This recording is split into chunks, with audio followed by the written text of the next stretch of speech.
베드로는 이제 고기 잡으러 간 것이죠. 그에게 사역은 더 이상 의미가 없었어요. 그에게 이런 실패를 자꾸 기억나게 하는 그러한 것들이 있었던 것 같아요. 그러니까 주님이 분명히 나타나셔서 그를 위로하고 심지어 사랑을 한 번 더 확인해 주셨잖아요. 내가 너를 사랑한다는 말이 아니겠습니까? 내가 너를 사랑하느냐, 이 말은 나는 너를 사랑하고 있다. 너가 실패해도 너를 사랑하고 있다. 나의 양을 먹이라. 그런 말이라고 저는 좀 들렸습니다. 그래서 베드로는 참 그 주님의 사랑을 이제 힘입어서 이제 사역을 다시 위임받았잖아요. 특히 목양의 이제 사역을 위임받았어요. 양을 치고 먹이고. 그런데 베드로가 정작 사역을 본격적으로 하게 되는 것은 이 성령을 받았을 때부터 그가 사역을 하게 됩니다. 그래서 그 성령이 임하고 그 성령 침례죠. 성령의 인침이 그에게 있었을 때 주께서 생명의 길로 내게 보이셨다라고 말하고 있는 거예요.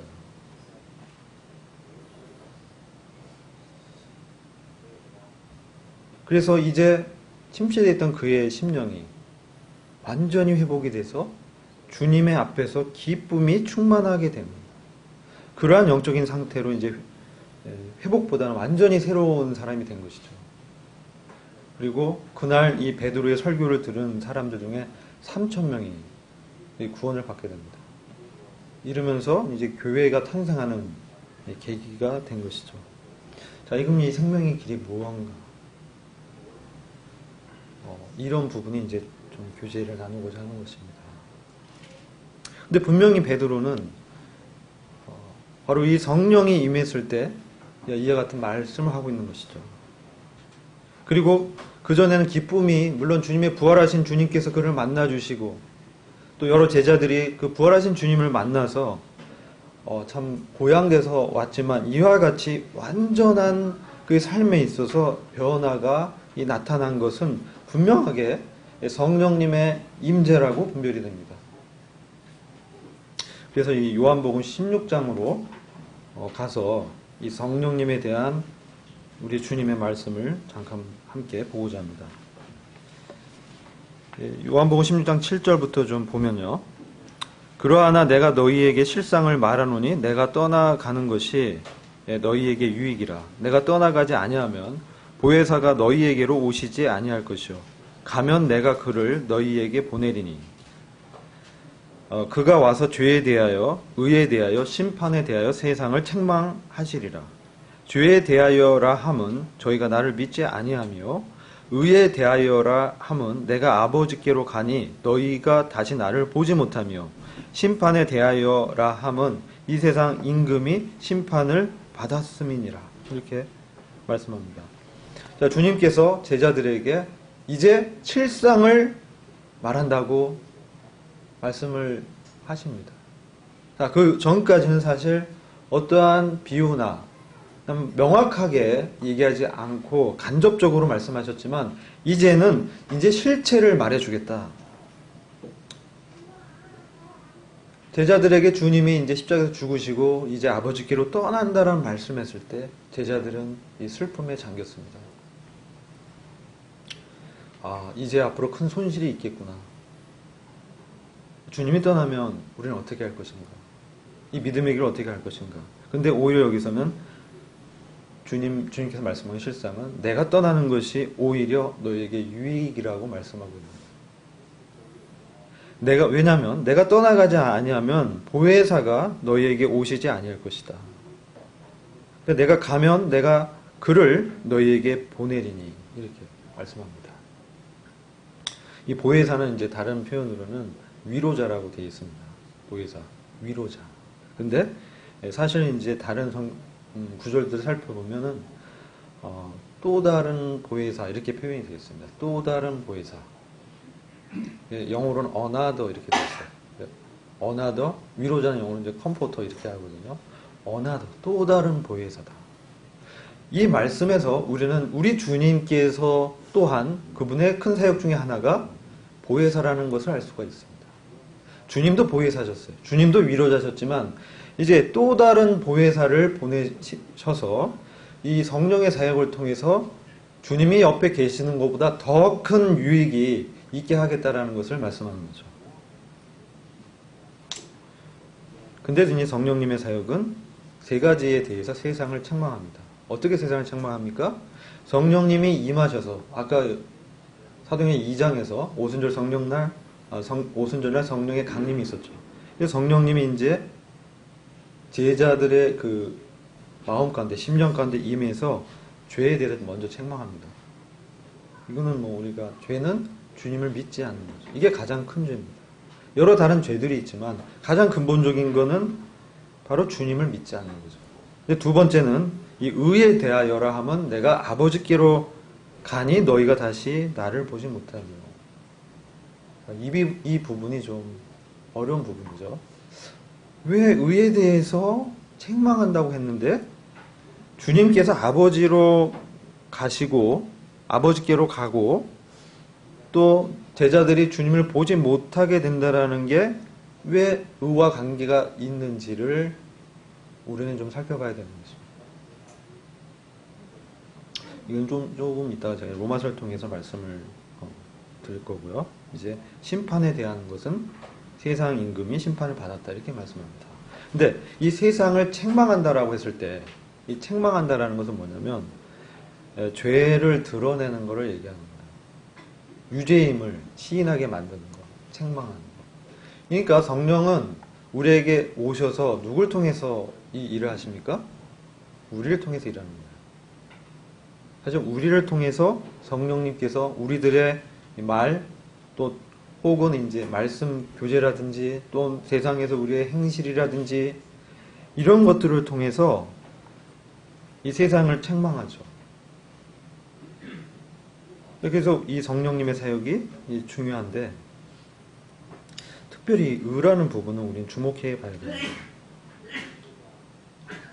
그래서 이 말씀을 좀 이해하려면 로마서에 있는 말씀을 함께 봐야 됩니다. 로마서 1장을 먼저 보겠습니다.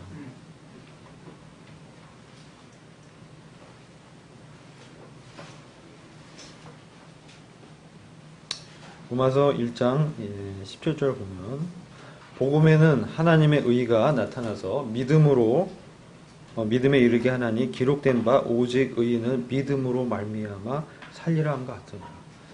이 말씀 우리가 수십 번도 더 읽어봤을 거예요. 복음에는 뭐가 나타났다고 얘기하고 있습니까? 하나님의 의입니다. 이게 어떤 겁니까? 하나님의 의가 나타났다고 지금 말씀하고 있는 거예요. 복음에는 사람의 의가 아니라는 거죠. 복음에는 하나님의 의가 나타났다고 얘기하는 거예요. 우리는 그것에 주목해야 됩니다. 그리고 이것은 믿음과 관계있다. 믿음으로 믿음에 이르게 하는 거죠.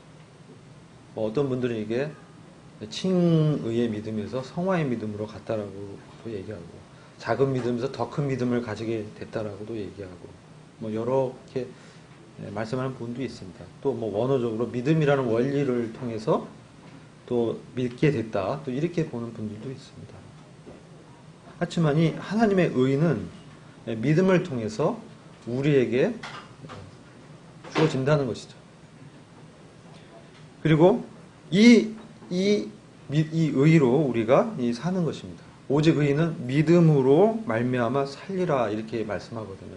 이 하나님의 의가 나타나서 우리를 살리고 또 생활을 하도록 한다는 것이죠. 그래서 우리는 이 하나님의 의가 무엇인지 좀 성경에서 뭐라고 말씀하고 있는지 우리의 상식과 우리가 그동안 들어왔던 그런 여러 주변에서 얘기했던 그런 신학적인 얘기가 아니고 성경에서 정말로 말하고 있는 하나님의 의가 무엇인지를 우리는 살펴봐야 됩니다.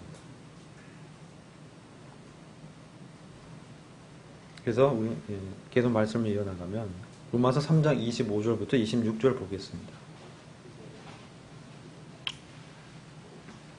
왜 이 말씀이 중요하냐면 아까 사도행전 말씀에서 생명의 길을 내게 보이셨다.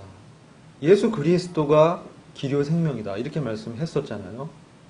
그래서 우리 주님이 사실 생명의 길을 베드로에게 이렇게 보이셨다라는 것은 어떤 거냐면 바로 이 부활하신 그리스도와 관계된다는 거죠. 그리고 부활하신 그리스도를 이렇게 주목하게 되면서 주님이 부활하셨을 뿐만 아니라 어땠습니까? 주님은 승천했다는 것입니다. 그래서 주님은 승천했을 뿐만 아니라 주님은 지금 어디에 앉아 계십니까? 하나님의 권능의 우편 보좌에 앉아 계십니다. 그래서 주님께서 지금 어디 계십니까? 하늘에 계십니다. 사도 베드로는 바로 하늘에 계신 그리스도를 본 것이죠. 무엇을 통해서? 성령님을 통해서. 성령님을 통해서 그가 하늘에 계신 그리스도를 봤고, 그리고 그리스도와 자신이 연합된 존재라는 사실을 분명하게 확신하게 된 것입니다. 자, 이게 왜 요한복음 14장 잠깐 볼게요. 로마서 3장 말씀 읽기 전에 요한복음 14장 20절 말씀을 보겠습니다.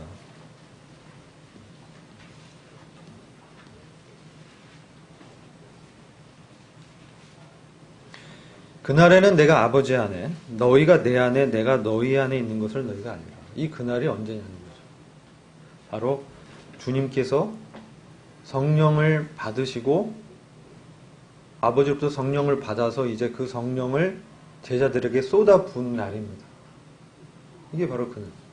그랬을 때 예수 그리스도가 아버지 안에 계시고 그 제자들이 그리스도 안에 있고 또 그리스도가 제자들 안에 있다라는 것을 분명하게 알게 된 거죠. 그래서 우리 주님이 지금 어디 있느냐?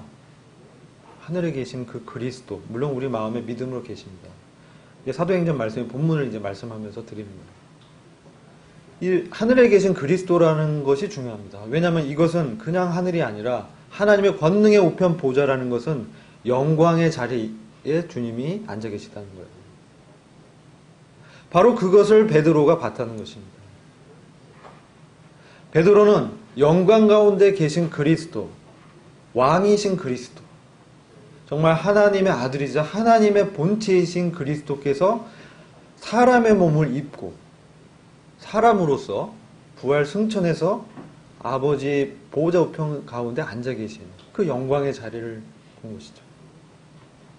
사실 베드로는 이것을 언제 깨우쳤냐면 변화산에서 우리 주님이 변했을 때 부활의 그 영광의 몸을 딱 용모로 이렇게 변하잖아요. 비신하고 그리고 엘리야와 모세와 함께 얘기를 나누는 그 장면을 보고 베드로가 이제 놀랬잖아요. 이게 뭡니까? 첫째 부활의 영광을 그가 눈으로 본 것이죠. 근데 여기서는 뭐냐면 그 주님의 그 실체를 성령님의 임재를 통해서 분명하게 그가 확신하게 된 거예요. 그리고 자신이 이 하늘에 계신 영광 가운데 계신 그리스도와 연합된 존재라는 것을 분명하게 그가 인식하고 깨닫고 확인하고 그의 마음에 새겨진 것이죠. 내가 지금 이 땅에 있지만 그렇게 해서 지상에서 십자가에서 죽으셨고 부활하셨지만 지금은 하늘에서 성령님을 받으셔서 쏟아 부어주셨구나. 그 성령이 내게 임했구나. 나를 주님의 소유로 인쳤구나. 나를 끝까지 보호하시고 또 그분의 재림시에 나를 부활의 영광으로 변화시키셔서 하나님의 아들의 형상으로 변해서 하나님의 나라의 영광으로 들어가게 하실 것이구나. 이것을 이제 믿음의 눈으로 확연하게 깨닫게 된 것이죠. 바로 그 영광의 실체를 봤을 때 베드로는 어떻습니까? 기쁨이 이제 충만하게 된 거예요. 사실 이게 다윗의 시편에 나온 예언인데 바로 그리스도의 영광을 바라봤을 때 그의 심령이 회복이 되면서 주님의 일을 할 수 있는 기쁨으로 충만하게 됐다는 것이죠. 그러면서 쭉 그 사도행전 보면은 주의 거룩한 자를 썩음 가운데 둘 수 없기 때문에 하나님 아버지께서 그를 살리셨다. 이렇게 말씀합니다. 그래서 주님이 부활하신 주님으로 나타나시고 또 로마서 1장에서 보면 우리 주님께서 부활하셔서 하나님의 아들임을 선포하셨다. 입증하셨다. 또 이렇게 말씀하고 있어요. 그리고 아까 저희들이 읽었던 요한복음 16장 7절 이하에 의에 대해서 세상을 책망할 때 우리 주님이 하나님께로 가서 이제 제자들의 눈에선 보이지 않게 되는 것이 바로 의에 대한 것이라고 말씀하면서 그것을 통해서 세상을 책망할 것을 말씀하고 있습니다. 왜냐하면 그들은, 세상은 주님을 뭐라고 하면서 십자가에 못 박았냐면 범죄자다, 행악자다. 그리고 그는 자신을 신성 모독스럽게 하나님의 아들이라고 부르기 때문에 빌라도, 당신은 이를 로마의 법으로 십자가형을 언도해야 됩니다. 이렇게 이제 사형을 언도하게 되는 거거든요. 주님은 행악자였고 불의했고 범죄자였고 또 십자가의 그 저주의 틀에 달려야 될 그런 분으로 얘기한 것이죠. 정죄한 것이죠. 그래서 그 의인께서, 하나님의 아들께서 이 땅에 계시면서 하나님의 의로운 일만 행하셨던 그 하나님의 아들 예수 그리스도가 이제 십자가에서 죽으셨다는 것이죠. 근데 중요한 거는 하나님이 그를 다시 살리셨다는 겁니다. 하나님이 그를 도저히 무덤 가운데 둘 수가 없었습니다. 그를 사망에 매이게 할 수가 없었습니다. 왜? 그분은 바로 하나님의 의를 이루신 분이기 때문에, 하나님께서 말씀하신 것을 죽기까지 순종하셨던 분이기 때문에 이제 하나님께서는 그를 다시 살리셔서 세상 가운데 진정한 의인은, 공의는, 의로움은, 옳음은 바로 예수 그리스도임을 선포하시기 위해서 이제 그리스도를 다시 살리시고 승천시키셔서 하나님의 그 권능과 영광의 자리에 앉히셨던 것입니다. 바로 우리가 그리스도와 연합됐다는 믿음을 얘기할 때는 이 땅에 있는 그리스도와 연합되는 게 아니라 바로 하늘에 계신, 영광 가운데 계신 그분과 내가 연합됐다는 믿음을 갖는 것입니다. 그 영광의 자리에 내가 그분과 함께 있을 것이고 그 영광을 바라보면서, 그리스도의 영광을 바라보면서 고린도후서 3장 17절 그 이하의 말씀 뭡니까? 모세의 얼굴에 있던 그 수건을 벗어버리고 이제 그리스도의 얼굴에 있는 하나님의 영광을 바라보면서 어떻게 됩니까? 영광에서 영광으로 주의 형상으로 변화된다라고 말씀하고 있습니다. 이게 무엇입니까? 우리의 성화를 말씀하죠. 또 우리의 영화를 말씀합니다. 바로 영광 가운데 계신 그리스도를 바라볼 때 우리가 어떻게 됩니까? 주님의 형상으로 변하는 것이죠. 그리고 이 땅에서 주님의 형상으로 닮아가려면 어떻게 됩니까? 영광 가운데 계신 그리스도를 바라볼 수밖에 없는 거예요. 히브리서 12장에서도 믿음의 주요 온전케 하시는 예수를 바라봐라 말씀하잖아요. 그분 어디 계세요? 하늘에 권능의 우편의 보좌에 영광스러운 종기와 권세를 입으시고 왕관을 쓰신 그분이 앉아있는 거예요. 그분을 이렇게 바라봤을 때 실제로 기쁨이 충만하게 되는 것입니다. 제가 이제 굉장히 저희들이 이제 회사에서 요즘 많이 힘든 일들이 있는데 요즘 이제 굉장히 어렵습니다, 경제가. 저는 이제 그런 경제 관계된 투자 관계된 일을 하기 때문에 이 우리나라의 경제 상황을 이렇게 보게 되는데 너무나 힘든 상황에 있습니다. 이게 왜 이런 일들이 있을까? 미중 무역 분쟁 얘기도 있고 또 하나님께서 징계하신다 이런 얘기도 있습니다. 하나님께서 그동안 잘 먹고 잘 살았으니까 이제 좀 하나님께 엎드려라. 너희들 죄를 고백하고 회개하고 돌이켜라. 그래서 이 기독교계, 한국의 기독교계에 이제 그 워닝 사인을 준다는 것이죠. 경고하신다는 겁니다. 그래서 지금 거의 우리나라는 사실 경계선에 와 있다고 보여집니다.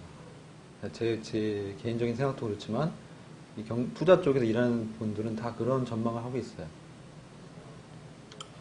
그래서 사실 이제 제가 그걸 얘기한 게 아니고요. 그러다 보니까 너무 우리 일이 힘들어지는 거예요. 투자할 만한 대상이 없어요. 기업들이 다 지금 이렇게 깔아앉고 있습니다. H사, 현대차, 삼성전자, 우리나라 유수한 대기업들이 지금 사실 경쟁력 떨어지고 위기의 순간에 와 있는 거예요. 이제 우리나라가 경제가 점점 침체로, 장기 침체로 들어가는 것이죠. 하나님께서 이러한 어려움을 주시는 것은, 분명한 것은 교회가 끼어서 기도하라는 겁니다. 나라를 위해서. 그리고 지금 동성애 무슨 차별금지법 이런 것들 막 국회에서 아니면 헌법에서 제정하면 엄청난 일들이 일어나고 교회가 핍박을 받고 복음을 증거하지 못하게 되거든요. 그런 것도 이제 순서대로 진행되고 있어요. 그래서 우리는 기도하면서 하나님께서 우리나라를 선교하고 복음을 증거하고 구원의 도를 증거하고 사는 그런 나라로서 다시 이제 회복되게 해달라고 기도해야 되는 것이죠. 그러다 보니까 투자할 데가 없으니까 너무 힘든 거예요. 실적이 안 나오니까. 너무 힘들었어요. 정말 회사를 그만두고 싶다는 생각도 들더라고요. 이렇게 살 수 있을까? 엄청난 스트레스와 맨날 이제 그런 거예요. 가면 이제 욕을 바가지로 먹어요. 근데 왜? 이제 실적이 이게 나기 어려운 상황이거든요. 근데 우리는 신앙인이잖아요. 우리는 그리스도인이잖아요. 우리 침체에 빠져가지고 술 마시고 이렇게 할 수가 없잖아요. 세상 사람처럼. 주님을 바라봐야 되잖아요. 근데 주님이 어떤 주님으로 바라봐야 되는 거죠? 영광 가운데 계신 그리스도. 저 하늘의 영광 가운데 보좌에 계신 그리스도. 이 세상을 초월해서 이미 영광을 받으시고 이제 다시 오셔서 성도들을 휴거시키시고 하늘에서 혼인할 나의 신랑, 나의 왕, 전능자, 그분을 바라봐야 되는 거죠. 이게 누가 그런 일들을 하느냐는 거죠. 이것을 내가 극복하려고 했다면, 제가 극복하려고 했다면 도저히 할 수 없는 거예요. 그 스트레스와 좌절과 할 수가 없습니다. 침체와 낭망, 사단은 우리를 그러한 환경을 통해서 우리의 영을 억압하고 하나님의 말씀을 증거하지 못하게 하고 깔아앉게 하고 움츠리게 들게 하고 두려워하게 하고 주님의 그리스도인으로 살 수 없도록 이제 압박하는 것이죠. 그러나 베드로는 생명의 길을 갔습니다. 주님께서 제게도 생명의 길이 뭔지를 보여주십니다. 너에게 소망이 있는 게 아닙니다. 그들이 할 수 있는 일 뭐예요? 우리를 죽이는 것이죠. 우리 영혼을 압박해서 죽여버리는 사망의 그러한 상태로 고통 가운데 둘 수 있는 것이죠. 그러나 우리는 이미 이 세상을 이기신 그리스도와 함께 하늘에 앉혀진 자인 것입니다. 우리는 그 사실을 바라봐야 되는 거예요. 나의 형편, 나의 상황, 이러한 경제 환경의 어려움, 이건 기도 제목이죠. 이 고난 우리에게 유익입니다. 왜? 그리스도를 더 바라보게 하고 그리스도를 더 추구하게 하기 때문에. 그래서 우리에겐 고난이 어떻게 보면은 필요악인 것 같아요. 이런 과정을 통해서 생명의 길이신 주님을 더 보게 하고.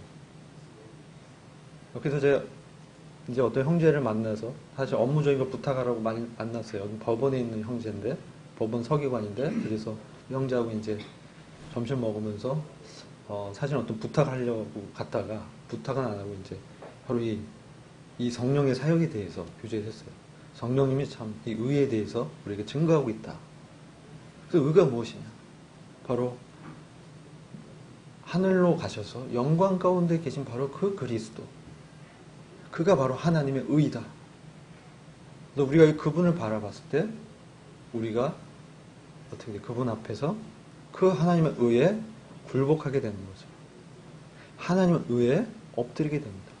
내가 이렇게 잘 살아보려고, 내가 의로워지려고 뭔가를 잘해봐서 하나님 앞에서 인정받고자 했는데 그것이 아니고 하나님의 의이신 그리스도의 그분의 영광을 바라봤을 때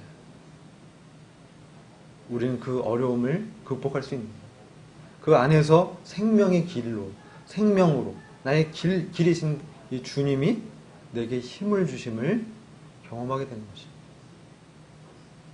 그랬을 때 나는 나의 그런 환경을 초월해서 주님의 그 임재, 주님의 그 하늘의 그 영광을 바라보면서 기뻐할 수 있는 거예요. 엄청난 기쁨이 저한테 오더라고요. 그래서 제가 제 상황을 그냥 잊어버렸어요. 주님이 주신 그 기쁨에 사로잡히니까 그 형제와 함께 주님을 이 교제하는 게 너무 위로가 됐어요. 그러면서 다시 하나님의 의가 무엇인가 다시 이 말씀을 보게 된 것입니다. 우리는 이 복음을 잘 알고 있다고 생각합니다. 근데 저는 이 말씀을 준비하면서 여러 형제님들의 책을 읽으면서 내가 복음을 잘 알고 있는 것이 아니구나. 이 로마서 3장 25절부터 26절을 보면 이렇게 말씀하고 있습니다. 이 예수를 하나님이 그의 피로 인하여 믿음으로 말미암는 화목 제물로 세우셨으니 이는 하나님께서 길이 참으시는 중에 전에 지은 죄를 간과하심으로 자기의 의로우심을 나타내려 하심이니 26절 곧 이때에 자기의 의로우심을 나타내사 자기도 의로우시며 또한 예수 믿는 자를 의롭다 하려 하심이니라. 예수 믿는 자를 의롭다 하려 하심이니라. 자, 하나님이 그의 피로 우리를 의롭게 하셨다는 거예요. 그게 하나님의 의라는 것이에요. 우리의 의는 여기에 배제가 됩니다. 우리가 그리스도의 피로 그 인해서 믿음으로 말미암는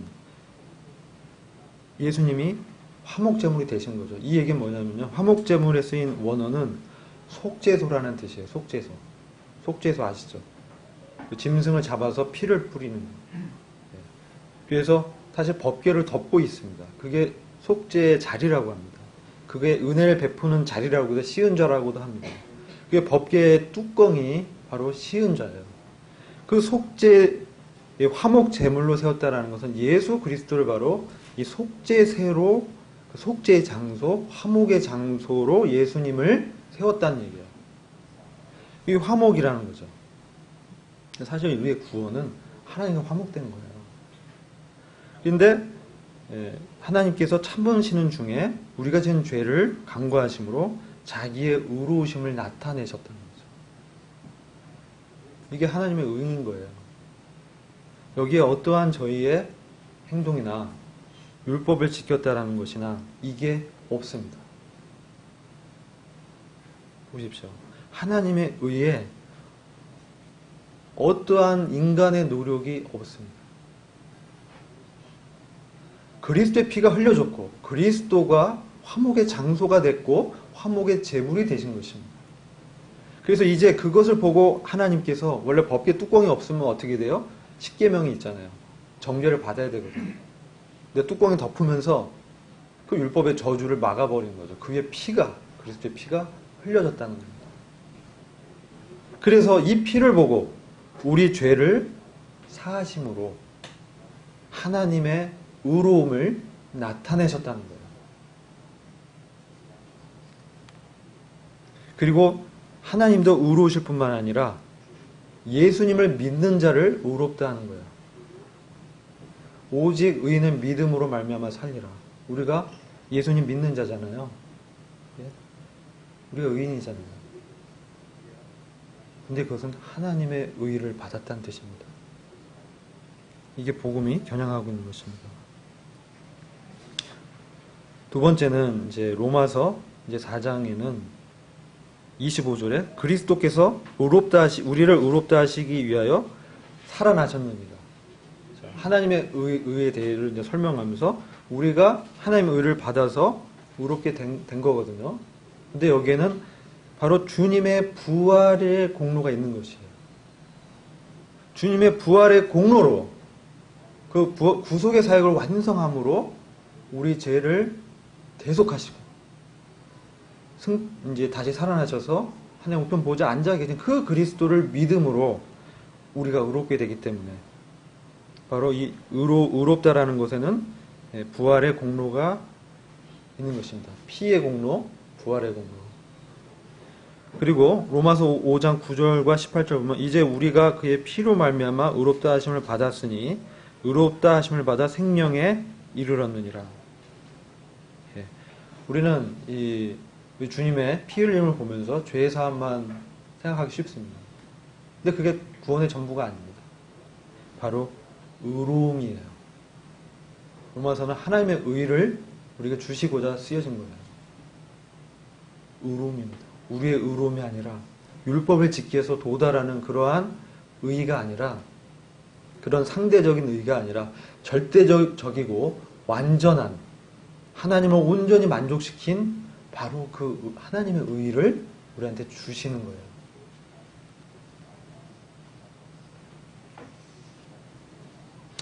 그래서 우리는 이 로마서 5장 20절 21절 보면 은혜로 또한 은혜도 또한 의로 말미암아 왕노릇하여 우리 주 예수 그리스도 말미암아 영생에 이르게 하려 합니다. 자, 이제 은혜가 통치하는데 우리는 이제 은혜 안에 있는 거예요. 율법 아래 있지 않고 은혜 아래 있는 거예요. 그래서 이 은혜 아래서 은혜가 어떻게 우리를 다스려요? 이 하나님의 의로 우리를 통치하는 거예요. 은혜의 나라에도 다스림이 있어요. 없는 게 아닙니다. 방종하는 게 아니에요. 누군가 다스려요. 근데 그것은 바로 은혜가 왕노릇하는데 바로 이 하나님의 의를 통해서 우리를 통치하는 거예요. 어떻게? 하나님의 의이신 그리스도, 그분이 기준인 것이죠. 그분에 의해, 하나님의 의해 우리는 복종하게 됩니다. 우리의 어떤 의로 우리가 하나님 앞에 설 수 없기 때문에 바로 그 하나님의 의로우심을 보고 내가 가졌던 의를 내려놓는 거죠. 이 세상의 의는 한마디로 율법적 의예요. 율법을 지켜서 내가 인정받고 하나님 앞에 의로워지려는 거. 이 의가 하나님의 의에 이르지 못한다는 거죠. 우리는 구원 이후에도 이 율법적 의로 하나님의 의를 이루어보려고 해요. 이게 제가 말씀드리려고 하는 포인트입니다. 그게 아니라는 거예요. 율법적 의가 아니다. 하나님의 의라는 거죠.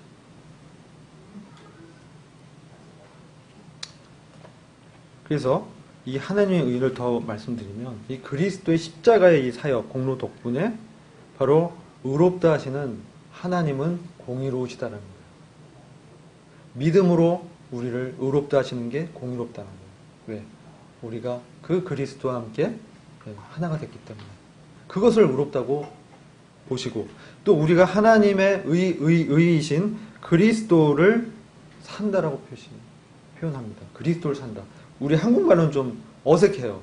근데 이번에 제가 그 엠마오 사역 컨퍼런스인가 거기서 그 아시아 책임자인 어떤 형제님의 이름이 짐 플레밍이란 분인데 그분이 전국 청년 캠프에서 설교를 하시는데 제가 그 말씀 듣고 되게 감명 깊게 들었어요. 근데 그분이 이렇게 말씀하시는 거죠. 그리스도를 산다라는 표현을 하더라고요. 그리스도를 산다. 이게 영어로는 live the Christ입니다. live the Christ. 그리스도를 산다. 이 표현이에요. 직역하면. 그리스도를 산다.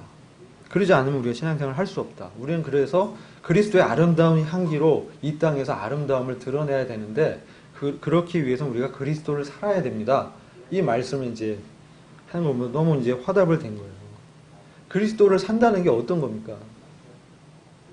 하나님의 의이신 그리스도를 정말 내가 그분이 우리의 뭐가 되십니까?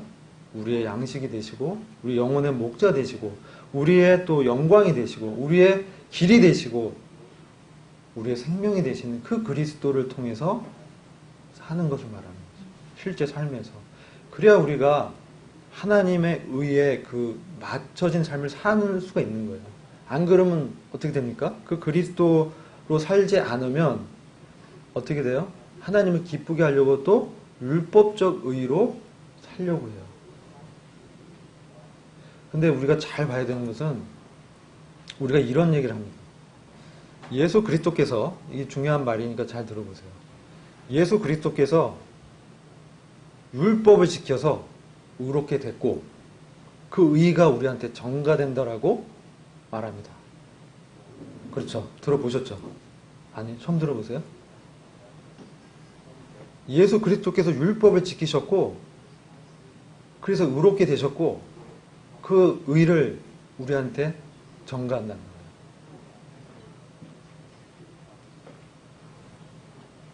이 말씀 어떻게 생각하십니까? 그럼 이 말대로 하면 우리는 예수 그리스도처럼 율법적 의를 힘써서 우리의 성화를 이루어야 되는 거예요. 이거는 비성경적이에요. 성경에 그렇게 얘기되는 데가 없어요. 신학자의 말입니다. 근데 그 신학자들의 말이 설교로 책으로 많이 나와 있기 때문에 우리는 하나님의 의이신 그리스도의 기준을 낮추고 하나님 섬기면서 율법적 의로 사는 거예요. Live the Christ, 그리스도로 사는 게 아니라 성경이 무엇을 말하고 있느냐, 여기에 포커스를 주셔야 돼요. 그래서 삶이 힘든 거예요. 자유가 없는 거예요. 왜? 그리스도의 자유를 모르기 때문에, 머리로만 알기 때문에. 실제로는 삶이 너무 힘들고 고통스럽고 죄를 이길 권세의 능력도 나타나지 않아요. 그럴 수밖에 없어요. 하나님의 의이신 그리스도께 복종하지 않기 때문에 그런 거예요. 삶에서. 복음을 인간의 신학으로 해석하면 그렇게 해석합니다.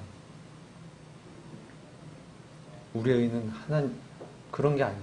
우리는 우리 삶에서도 우리가 잘 살아서 우울해질 수 절대 없어요. 왜요? 우리는 아무리 닦아도 우리 옛사람은 개선이 안 되기 때문에 그래요. 아무리 닦아서 내가 뭘 지켜보려고 해도 이거 개선이 안 돼요. 그런 노력으로 주님 섬기는 게 아니에요. 하나님의 의신 그리스도를 사는 것입니다. 이게 성경에서 말하는 생명의 길입니다. 여러분들이 특히 이게 어디 있냐면요, 청교도주의 신앙의 책들 보면 이렇게 얘기해요. 근데 그 책을 쓴 사람도 그렇게 살지 못했어요. 그렇게 얘기한 사람도 그렇게 살지 못했다고요. 오직 그렇게 살 수 있는 분은 그리스도뿐이 없습니다. 이걸 기억해야 돼요. 거꾸로 가면 안 돼요. 다시 내가 구원받았는데 의로워졌는데 그 다음에 다시 뭐예요? 예수 그리스도의 의가 우리한테 전가한다는 얘기는 다른 얘기예요. 율법을 지켜서 여러분들 잘 이걸 성경을 정확하게 보셔야 됩니다. 예수님이 하나님의 말씀을 죽기까지 순종해서 십자가에 죽기까지 순종해 하셨잖아요. 그렇죠? 잘 들으셔. 이것은 로마서에 있는 말씀인데 하나님의 의라는 거는 바로 예수님을 얘기하는 거예요. 그 예수님의 삶이고 그렇지만 하나님이 예수님의 피를 보고 믿는 자를 의롭다 하신 거예요. 여기 예수 그리스도가 율법을 지켰다는 얘기가 없어요. 예수님이 율법을 지킨 것을 의롭다고 했다는 얘기가 없다고요. 그런데 우리는 복음을 증거할 때 그렇게 전합니다. 예수님이 율법을 지켜서 하나님한테 인정받고 의롭게 되셔서 그 의를 우리가 율법을 지켜서 예수님이 따낸 의를 받는 거라고 얘기해요. 이거는 성경에 없는 얘기예요. 그거는 신학자의 얘기예요. 성경에 없어요, 그런 얘기는. 왜 근데 그런 복음에 듣고 그런 삶을 살려고 합니까? 성경은 뭐냐면 이거예요. 예수님을 그의 피로 인하여 화목제물로 세우셨다는 거예요. 그래서 그 예수님을 믿음으로 말미암아 어떻게 해요? 의롭게 됐다고 얘기하잖아요. 믿음으로 말미암아 의롭게 됐다. 그리고 그 하나님의 의가 우리한테 어떻게 돼요? 주어졌다.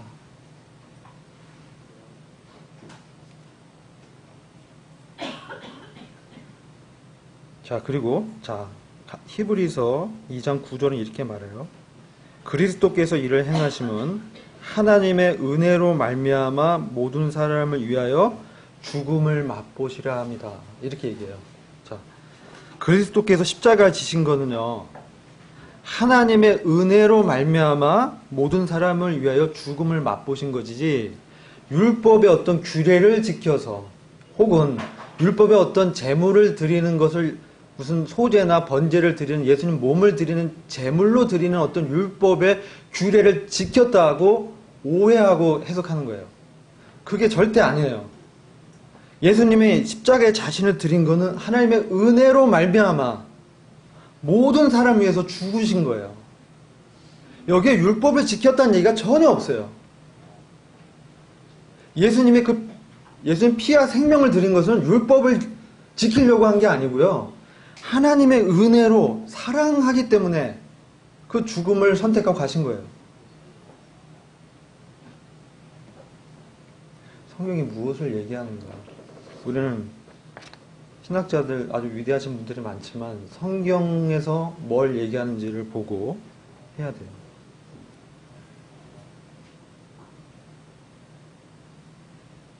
우리의 자리가 어디에 있습니까? 우리는 십자가에 있는 그리스도를 바라볼 수도 있지만 우리는 영광 가운데 계신 그리스도를 바라보는 거예요.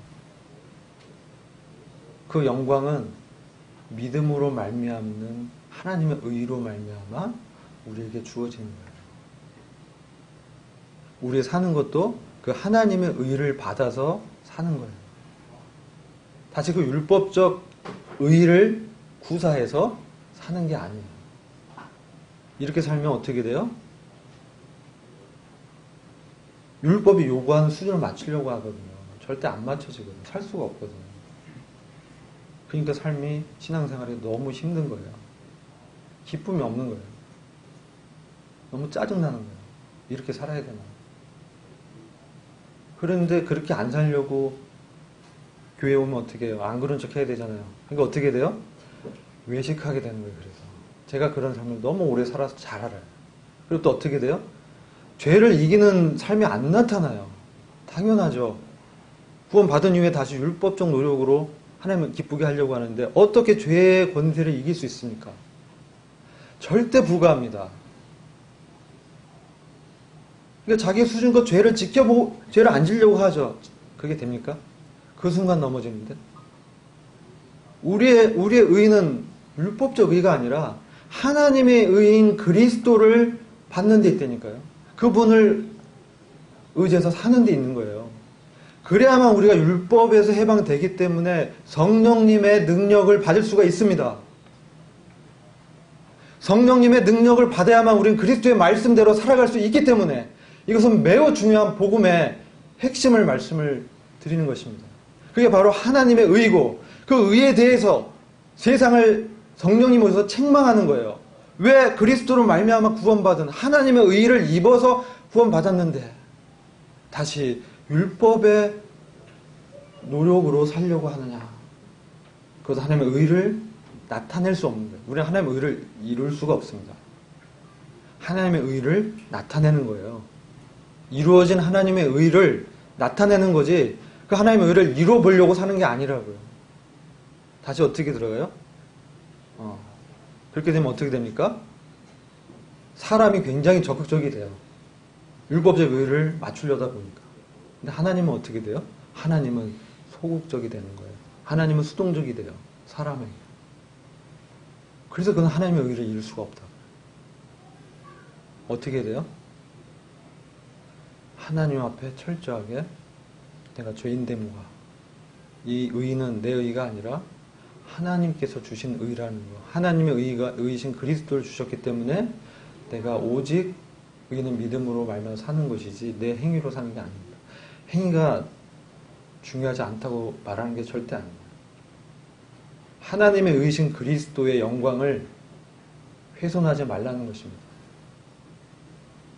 그리스도로 살지 않으면 하나님의 영광이 나타날 수가 없고 제한적이고 육신적인 내 의지만 나타날 수밖에 없다. 이게 지금 성경에서 말씀하는 복음의 요지입니다. 그래서 믿음으로 말미암아 의에 이르고 하나님의 의, 복음에 나타나는 것은 하나님의 의이지 율법을 지키신 그리스도의 그 의가 아니라는 거예요. 그리스도의 삶의 존귀함을 훼손하는 게 아니라 하나님의 의의 거룩과 영광을, 이게 우선이라는 겁니다. 당연히 그리스도와 같이 살아야 되죠. 근데 그리스도는 어떻게 했냐는 거죠. 자기 뜻대로 않고 아버지 뜻대로. 그게 어떻게 가능합니까? 영광 가신 그리스도를 바라보고 그분의 능력을 구하고 그분 앞에 겸손히 엎드리고 그분의 지식을 구하고 그런 거예요. 성령을 따라 살고 성령 충만한다는 것은 무슨 신비한 체험과 어떤 그 홀려가지고 사는 그런 게 아니고요. 내 안에 성령님이 오셨잖아요. 그러면 그 성령님께서 내 안에 말씀하시는 그 말씀을 듣고 그분께 구하고 믿음으로 한 발자국 나가는 것입니다. 요단강이 어떻게 갈라졌습니까? 제사장들이 법궤를 이고 하나님의 말씀을 이었죠. 하나님의 말씀입니다. 성령님은 말씀과 같이 일합니다.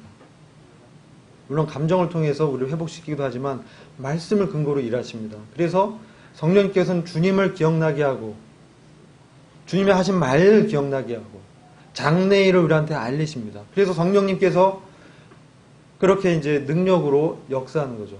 성령의 능력이 언제 임하냐?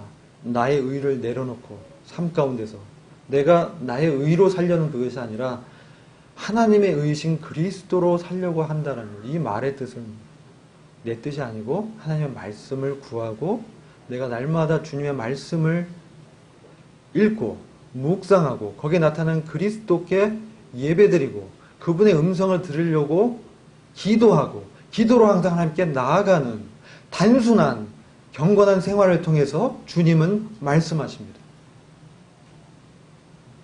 그것에 실패하면 우리가 하나님의 의로 살 수가 없어요. 의를 이루는 게 아니라 하나님의 의를 나타낸다고 했잖아요. 그리스도로 살 수가 없어요.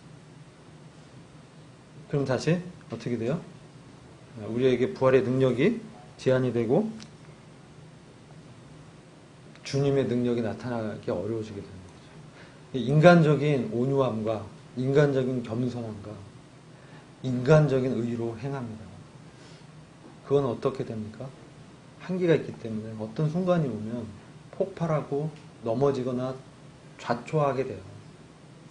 그런 걸 말씀하는 게 아니고 정말 영원하신 하나님의 의이신 그리스도를 힘입어서 그분으로 사는 것을 말씀하는 거예요. 왜? 그분이 우리 안에 계시기 때문에 말씀하시기 때문에 우리가 조금만 나의 의지를 자제하고 절제하고 사랑하신 그리스도의 말씀을 들으려고 애쓴다면 그 앞에 엎드린다면 더 기도한다면 사람의 어떤 환경과 사람의 말들보다 하나님의 말씀과 하나님의 성령의 감동을 더 구한다면 우리 삶 가운데 하나님의 의신 그리스도로 사는 삶이 더 나타나고 우리는 그 주님의 임재 앞에서 기쁨으로 충만하게 될 것입니다. 이런 기쁨으로 제자들은 복음을 전파하고 그의 생애를 주님께 드렸던 것입니다. 거꾸로 가면 안 됩니다. 기도하고 마치도록 하겠습니다. 주님 감사합니다. 오늘 우리에게 말씀하시는 하나님의 의이신 그리스도를 주목하게 하시기를 간절히 기도를 합니다. 참 저희의 어떠한 의로운 노력이 아니고 주님께서 이루어 주신 그 하늘에 우편 보좌에 앉아 계신 하나님의 의신 그리스도를 바라보게 하시기를 간절히 기도를 드립니다. 참 저희들의 어떠한 지식과 경험과 저희들의 선행했던 가치관을 주님 앞에 내려놓습니다. 오직 주님께서 저희들의 법이 되시고 주님의 말씀이 기준이 되어서 저희들의 몸을 쳐 복종시켜서 주님의 기쁨으로 저희들이 주님을 사역을 감당하는 그러한 저희들이 되길 간절히 기도를 드립니다. 주님께 참으로 감사를 드리었고 우리 주 예수 그리스도의 존귀하신 이름으로 기도했습니다. 아멘.